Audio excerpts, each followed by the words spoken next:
Écoutons, lisons un passage dans l'épître de Jacques, chapitre 1er, verset 19, où il est écrit « Sachez-le, mes frères bien-aimés, ainsi que tout homme soit prompt à écouter, lent à parler, lent à se mettre en colère. Amen. » Dans une école, un professeur recherchait l'écoute attentive de ses élèves, alors il décida de leur poser la question suivante. « Savez-vous pourquoi nous avons 2 oreilles et une bouche ?» Alors il y eut un grand silence dans la salle de classe. Les élèves ont réfléchi à la question et tentèrent de répondre, mais en vain.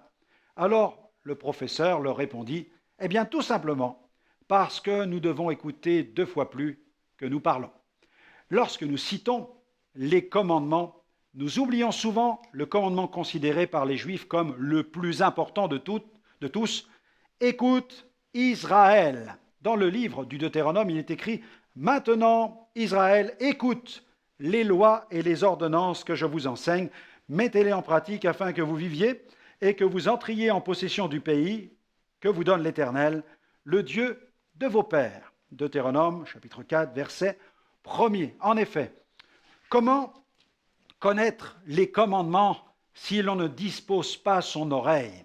Prenons l'exemple d'un enfant. On peut tenter de lui inculquer toutes sortes de préceptes, mais si son cœur n'est pas bien disposé, cette tentative ne sera suivie d'aucun effet.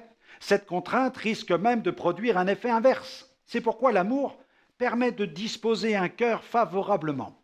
Lorsque nous réalisons que Dieu nous a donné ses commandements par amour et pour notre bien, alors il devient tout à fait normal d'écouter la loi de Dieu. Nous devons chercher à écouter Dieu en plongeant notre cœur dans la parole, mais aussi en demeurant à l'écoute de Dieu dans la prière. Nous devons aussi pratiquer l'écoute active dans la prière.